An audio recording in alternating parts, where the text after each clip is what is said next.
औज़ुबिल्लाहिमिनश्शैतानिर्रजीम बिस्मिल्लाहिर्रहमानिर्रहीम। अस्सलाम वालेकुम। कैसी है मेरी यूट्यूब फैमिली? उम्मीद करती हूँ कि साथ खैरियत से होंगे। हिनाज़ किचन सीक्रेट में आपको खुशामदीद कहते हैं। आज हम बनाने जा रहे हैं मीठे दही भल्ले।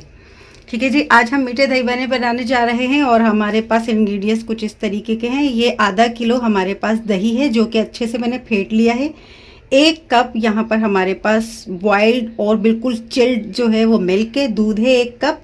और इसी 1 कप के मेजरमेंट से हमने 1 कप चीनी ली है, वो भी हमने अच्छे से देख लें फाइन पीस लिया है। ठीक है इसको। और यहाँ पर हमारे पास तकरीबन 6 घंटे से भीगी हुई माश की दाल है। ठीक है जी, माश की दाल है ये हमारे पास 1 कप। मेजरमेंट वाला जो कप होता है वही 1 कप हमारे पास माश की दाल है और आधा कप हमारे पास है येलो वाली दाल यानी मूंग की दाल। हमने 5 से 6 घंटे अच्छी तरीके से इसको भिगो दिया था।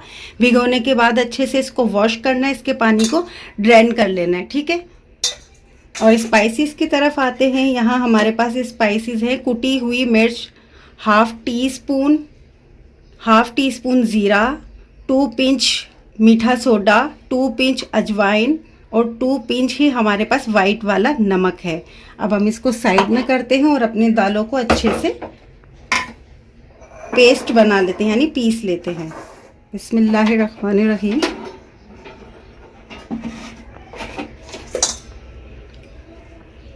और यहाँ पर मेरे पास 4 बड़े चम्मच जो हैं वो पानी है। ठीक है, थोड़ी थोड़ी करके हम दाल को पीसेंगे और पानी बिल्कुल ये देख लीजिए 4 से 5 चम्मच मेरे पास ये पानी है। बिल्कुल थोड़ा थोड़ा पानी ऐड करेंगे और सारी दाल को हम अच्छे से पीस लेंगे।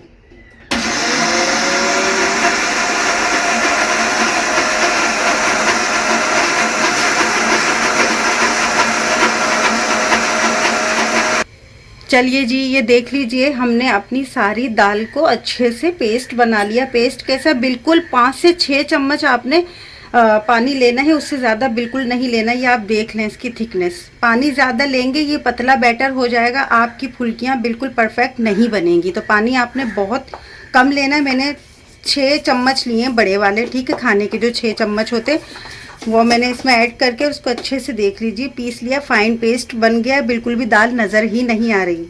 माश और मूंग की दाल के ये भल्ले बनेंगे हमारे। अब जो ये स्पाइसेस हमने लिए ना, ये अब हम इसमें ऐड कर देंगे और अच्छे से इसको मिक्स कर लेंगे। ठीक है, तकरीबन दाल को आप अगर पूरी रात भिगो के रखेंगे तो बहुत ही अच्छे बनेंगे। और अगर आप पूरी रात भिगोना नहीं चाहते तो 5 से 6 घंटे तक आपने नीम गर्म पानी में दाल को ज़रूर भिगोना है। चलिए जी, हमने 10 मिनट तक इसको अच्छे से मिक्स कर दिया। अब हम इसको 10 से 15 मिनट के लिए रेस्ट पे छोड़ देंगे और आते हैं दही की तरफ।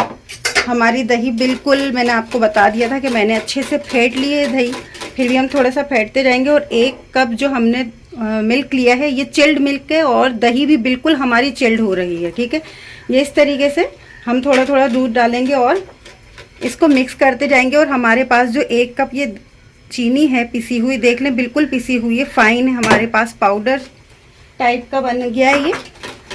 और साबित लेना चाहते हैं तो बहुत देर में घुलती है वो। और इस तरीके से अब हम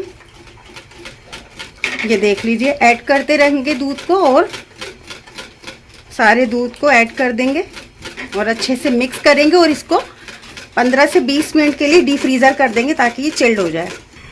चलिए जी, पूरे 10 मिनट हो चुके हैं। हमारी दाल को रेस्ट पे हमने रख दिया था। अब हम अच्छी तरीके से इसको फिर से 5 मिनट के लिए तेज़ तेज़ हाथों से इस तरीके से चलाते रहेंगे।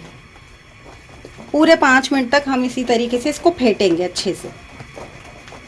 चलिए जी, अच्छे से हमने 5 मिनट इसको और फेंट दिया है, ये बिल्कुल रेडी हो गया है। अब हम कढ़ाई रखेंगे और कढ़ाई में ऑयल डाल देंगे गरम करने के लिए। चलिए जी, ये कढ़ाई हमने रख दी, इसमें ऑयल भी गरम करने के लिए हमने रख लिया। हीट चेक करेंगे। ठीक है, ऑयल गरम हो चुका है हमारा। अब बिस्मिल्लाहिर्रहमानिर्रहीम इसमें हाथ की मदद से बिल्कुल ऐसे इसमें हम अपनी बूंदियां बनाते चले जाएंगे। आप चम्मच से डालना चाहें तो बिल्कुल आप चम्मच का यूज़ कर सकते हैं। मैं हाथ से इस तरीके से डाल रही हूँ। ये देख लीजिए, ऑयल ना ज़्यादा बहुत ज़्यादा गर्म है और ना बहुत ज़्यादा वैसा ठंडा है। बिल्कुल मीडियम फ्लेम पे हम स्लो इसको पकाएंगे अच्छे से, ताकि ये अंदर तक पक जाए। देख लीजिए, ये देख लीजिए सारी बूंदियाँ हमने इसमें ऑयल में डाल दी। और ऐसे बिल्कुल इसको छेड़िएगा नहीं जब तक इसको 2-3 मिनट ना हो जाए। 2-3 मिनट हो जाए तो आपने बीच में इस तरीके से कपगीर रखनी है, इस तरीके वाला चम्मच, और यूं करना है, इसको हिलाना है, ताकि अच्छे से ऑयल जब गरम गरम अपनी बूंदियों पे लगेगा ना तो वो चिपकेंगी नहीं एक दूसरे से। और ये देखिए कितनी फूली फूली सी, और माशाल्लाह कितनी खुश हैं हमारी बूंदियाँ। और आप देखिए इनका साइज़ देखिए, ठीक है। लो टू मीडियम फ्लेम पे हमने आहिस्ते आहिस्ते इसको इस तरीके से चलाते रहना है 3 मिनट तक। शुरू के 3 मिनट तक बिल्कुल भी मत छेड़िएगा, और ऐसे ऐसे करके इनको चम्मच चलाएंगे तो सारा ऑयल इनके ऊपर अच्छे से आ जाएगा, और ये सही से फ्राई भी होंगे और चिपकेंगी भी नहीं। देखिए एक भी कोई चिपकी नहीं है। अब हम इसको थोड़ा सा अलट पलट करेंगे 2-3 मिनट तक। तकरीबन आपने इसको 5 मिनट तक इस तरीके से फ्राई करना है। चलिए जी, पूरे 5 मिनट हो चुके हैं, ठीक है। और अब हम इसको इस तरीके के छन्ने से निकालेंगे। आप ये देखिए कलर इसका बस लाइट गोल्डन ही रहेगा, बिल्कुल डार्क गोल्डन नहीं होगा, क्योंकि माश के और मूंग के दाल के भल्ले ना।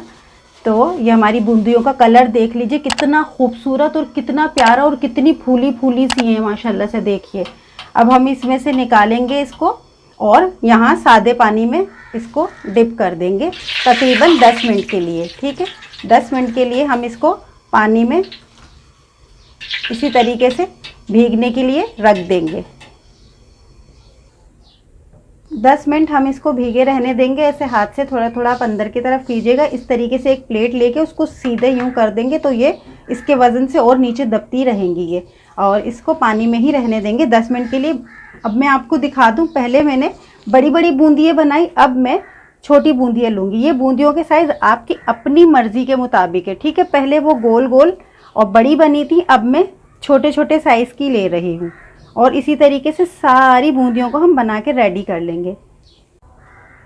ये देख लीजिए, अब ये हमारे छोटे साइज़ वाली बूंदियाँ, आप उसके साइज़ को चेक कर सकते हैं। ये भी गोल गोल छोटी छोटी सी बन गई हैं। वो पहले वाली बड़ी बना दी थी हमने कुछ, और ये कुछ हमने इस तरीके के देख लें छोटी छोटी भी बना दी हैं। और अब हम इन सारी बूंदियों को अच्छे से भिगो दिया है हमने। ये देख लीजिए, इसको थोड़ा सा पानी से हम इस तरीके से चेक करेंगे। ये देख लीजिए अच्छे से थोड़ा सा यूं प्रेस कर करके अब हम सारी बूंदियों को निकालेंगे, ठीक है। सारी बूंदियों को इस तरीके से प्रेस करके निकाल देंगे। चलिए जी, ये सारी बूंदियां हमने अच्छे से प्रेस कर करके देख लीजिए बिल्कुल भी टूटी नहीं है, ठीक है। ये सब रेडी हो गई है, और मैंने डीप फ्रीज़र पे रख दिया था ना 15 मिनट के लिए इस दही के बैटर को। तो अब हम निकाल के एक बार फिर से इसको इस तरीके से मिक्स कर लेंगे अच्छे से, ठीक है। ये देख लीजिए, ये देख लीजिए कोई लम्स कोई गुठली नहीं है। और मैं आपको इसकी थिकनेस भी दिखा दूं कि दही में हमने सिर्फ 1 कप दूध ऐड किया है। इसकी थिकनेस चेक कीजिए, बस इतनी गाढ़ी आपकी दही होनी चाहिए, ठीक है। अब बिस्मिल्लाहिर्रहमानिर्रहीम एक एक करके हम अपनी इन बूंदियों को दही में डिप कर देंगे, ठीक है। ये मज़ेदार से, ज़बरदस्त से और बहुत ही आसान रेसिपी हमारे दही बड़ों की, मीठे दही बड़े रेडी हो गए हैं बनके। ज़रूर ट्राई कीजिएगा और फीडबैक दीजिएगा। लाइक, शेयर और कमेंट्स करना ना भूलिएगा। और अब हम इसको चमचे से इस तरीके से, ये देख लीजिए, दबाएंगे, प्रेस करेंगे। और फिर गार्निशिंग के लिए दही बड़ों का मैंने मसाला बनाया था, पहले भी मेरी वीडियो में देख लीजिएगा, ठीक है। इस तरीके से हम गार्निशिंग कर लेंगे। आपके पास अगर इमली की चटनी है तो इमली की थोड़ा सा सॉस या चटनी आप ऊपर से भी ऐड कर सकते हैं। हमारे यहाँ नहीं खाए जाते, बच्चों को नहीं पसंद, तो इसलिए हम सिर्फ मसाला ऐड करेंगे और इमली की चटनी ऐड नहीं कर रहे, ठीक है जी। ये देख लीजिए, ज़बरदस्त से हमारे दही बड़े बनके रेडी हो गए हैं। मैं आपको दिखा दूँ कितने स्पॉन्जी है अंदर से, देख लीजिए, चेक कर लीजिए कितने स्पॉन्जी हमारे दही बड़े, ये देख लीजिए। कितने स्पॉन्जी है, कोई अंदर से बिल्कुल अंदर तक पक चुके हैं ये। और बहुत ज़बरदस्त सा टेस्ट, बहुत ज़बरदस्त सा इसका जायका है। ज़रूर ट्राई कीजिएगा, मेरे इस तरीके को फॉलो कीजिएगा प्लीज़। जिन्होंने सब्सक्राइब नहीं किया वो सब्सक्राइब कर लीजिए, और जिन्होंने किया उनका बहुत बहुत शुक्रिया। मेरी इस रेसिपी को ज़रूर फॉलो कीजिएगा। मीठे दही बड़े बनके रेडी हो चुके हैं। और नेक्स्ट वीडियो तक के लिए मुझे दीजिए इजाज़त। अपना बहुत सारा ख्याल रखिएगा। अल्लाह हाफ़िज़।